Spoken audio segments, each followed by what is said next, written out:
বাংলাদেশ কিন্তু গতকালকে তৃতীয় দিনের খেলা ছিল। এই তৃতীয় দিনের খেলা শেষে 5 উইকেট পড়ে গেছে কালকে।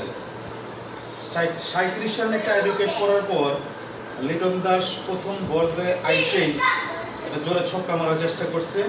ছক্কা তো হয়ই নাই, বরং আউট হয়ে গেছে। টোটাল 5 উইকেট পড়ছে। আজকে চতুর্থ দিনের খেলা শুরু হয়েছে, দেখেন কি হয়।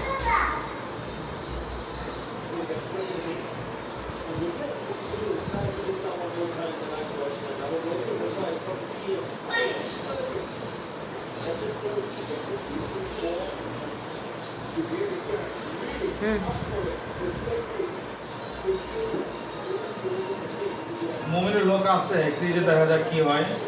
তাইজুল ইসলাম আছে, এই যে তাইজুল ইসলাম আবার এলবিডব্লিউর পাজে পড়ছে। আম্পায়ার কিন্তু হাত উঁচা করে দিচ্ছে, তার মানে তুমি শেষ। 14টা বল খেলা 6 রান করছে মুমিনুল হকের সাথে। তারপর আবার রিভিউ নিছে, মনে হয় না রিভিউতে বাঁচতে পারবো, আউট হয়ে যাবে। তার মানে তারা কতক্ষণ আউটে বাড়ির পর দৌড়বে সেই চিন্তা ভাবনায় আছে। আগামীকালকে আরো একটা দিন রয়েছে, 3টা সেশন রয়েছে, কিন্তু তাদের মধ্যে কেন যেন একটা তাড়াহুড়া।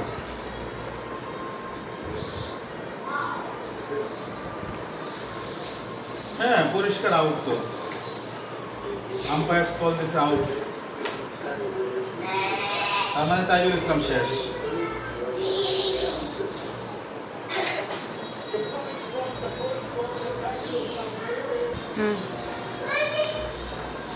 যাক, মেহেদি মিরাজ একটা ছাই মারছে। মেহেদি কিন্তু ভালোই খেলতেছে, মোটামুটি ভালোই খেলতেছে, কিন্তু শেষ পর্যন্ত কতটুকু টিকতে পারে সেটাই দেখার বিষয়।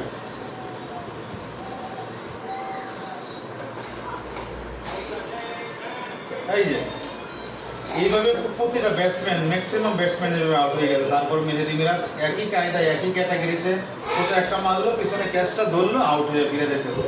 তার মানে 50 বলে 33 রান, তার ইনিংস শেষ।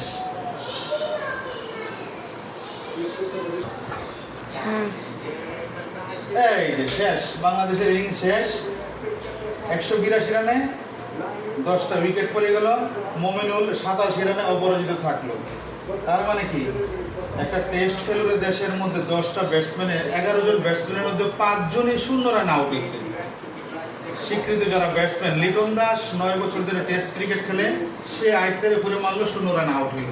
এরকম 5টা ব্যাটসম্যান 0 রানে আউট হয়েছে, যার ফলশ্রুতিতে প্রথম ইনিংসে 188 রান করলো, দ্বিতীয় ইনিংসে 182 রানে বেশি তুলতে পারলো না। শ্রীলঙ্কা 328 রানের একটা বিশাল জয় পাইল। তার মানে কি, এত দিনের একটা এক্সপিরিয়েন্স বাংলাদেশ জয়ের, সেই এক্সপিরিয়েন্সের জায়গা থেকে হোম গ্রাউন্ডে এসে কি খেললো বাংলাদেশ। যাক, বাংলাদেশের জন্য শুভকামনা রইল। সামনের একটা টেস্ট ম্যাচ আছে, দেখা যাক কি করতে পারে। সেই পর্যন্ত ভালো থাকবেন সবাই। আসসালামু আলাইকুম।